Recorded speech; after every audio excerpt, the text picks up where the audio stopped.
திருவள்ளூர் கோணிமேடு பகுதியில் பழங்குடியின கூலி தொழிலாளி மொட்டையடிக்கப்பட்டு கொடூரமாக அடித்துக் கொல்லப்பட்ட சம்பவம் பரபரப்பை ஏற்படுத்தியிருக்கிறது.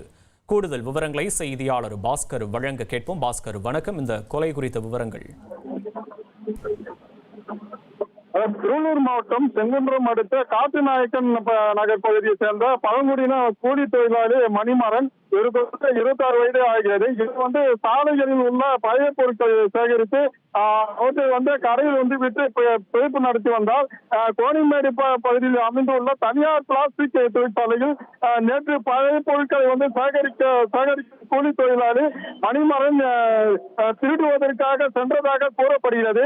இதனை கண்ட தொழிற்சாலை ஊழியர்கள் மணிமாறனை பிடித்து அங்கிருந்த கம்பத்தில் கட்டி வைத்து இரும்பு ராடால் பயங்கரமாக தாக்கியுள்ளனர்.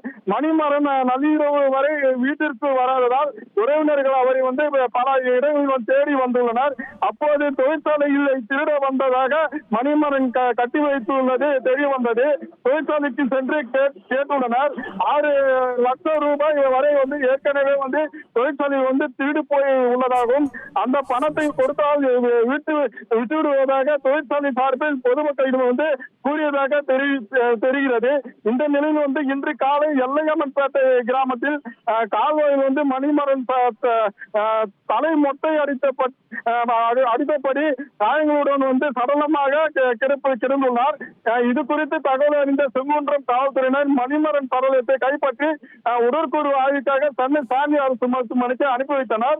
கூலி தொழிலாளி மணிமாறன் அடித்து கொலை செய்யப்பட்டது தெரிந்ததை தொடர்ந்து அவரது உறவினர்கள் கொலைக்கு காரணமானவர்களை கைது செய்ய கோரி தொழிற்சாலை முற்றுகையிட்டனர். இதனை அடுத்து பாதுகாப்புக்காக அங்கு ஏராளமான காவல்துறையினர் குவிக்கப்பட்டுள்ளனர்.